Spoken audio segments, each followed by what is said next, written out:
Okay, this is my audience. 1, 2, 3, 4, 5, 6, 7, 8.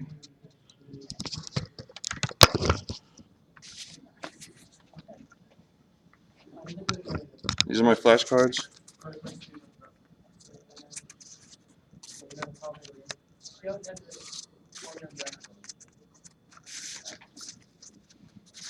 And my works cited.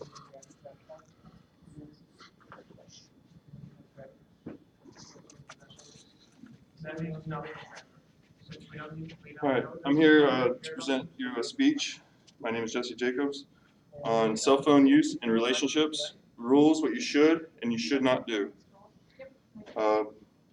This is Jack's phone, and his girlfriend, Sue, can be her name, and they are experiencing a interaction right now with cell phones.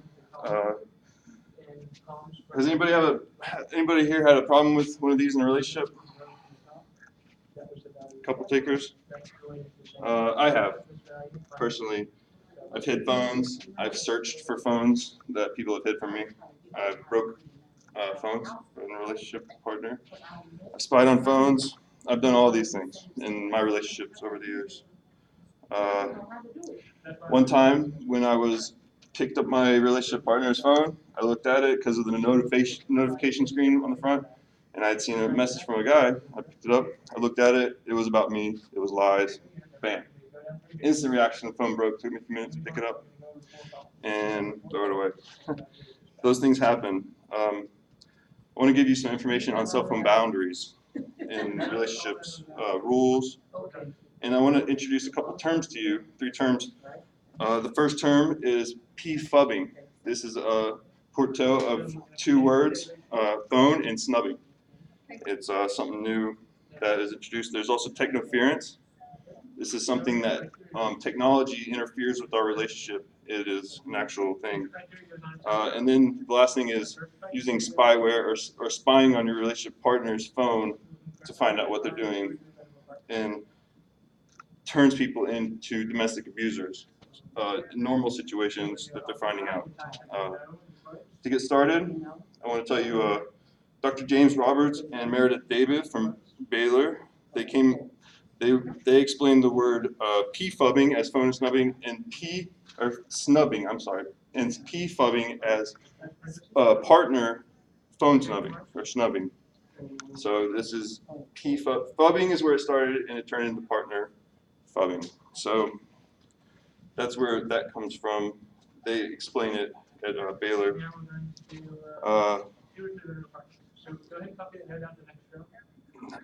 Impacts that they found on studies: lower relationship happiness, relationship behaviors change, and they found that 70% of women normally say that phones are interfering with their relationships, and this leads to attachment anxiety. The attachment anxiety affects both people that have a lot of attachment and people that don't have any, but they found that people that have more attachment, they seem to have a more problem with the attachment anxiety whenever P-fubbing and technoference is introduced into the situation.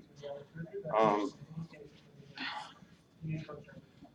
want to tell you, now that we discussed P-fubbing and anxiety, I want to move on to technoference. And Sue Barringer, a BYU magazine writer, says technoference is technology that interferes with your relationship as you interact with your partner.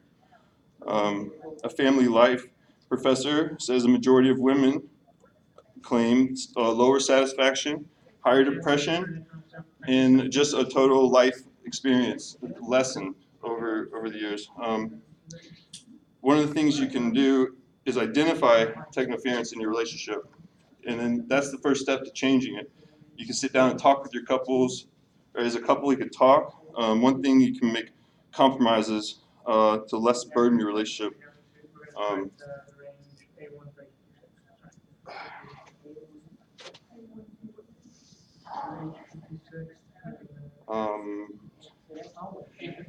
They interviewed a couple, and they said that sometimes you need to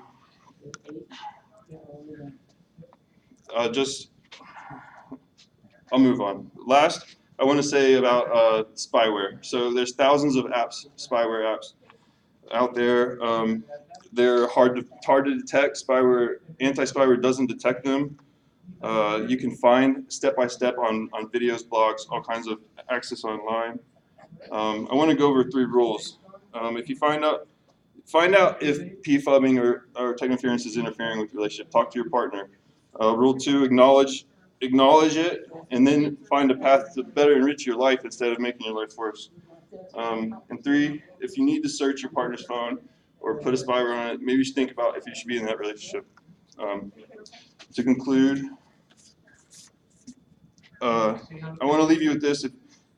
If you answer the phone or email when you're in a relationship and it's annoying them, ask yourself a question: who do you prefer more, your spouse or your phone? That's it. That's mine. I just have a couple questions. Anybody have any questions?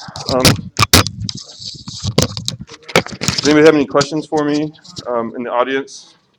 Maybe one question that's required about any of the terms. So what is PFUBing? PFUBing is a mix. It's a mix, a portmanteau of the words phone and snubbing. It's a mixture of it's 2 words put together, and that's fubbing, and PFUBing is partner fubbing. When you're in a relationship partner, you're talking to them and they acknowledge their phone and turn their attention to their phone instead of you. Interesting. Is this intended to be a persuasive essay? Informative. Informative. Okay, to tell us about the problems that exist. To inform you about the terms that I'm talking about. But I got lost. Any reviews? Someone can comment, give me a review, how I could do better. Fewer verbal pauses.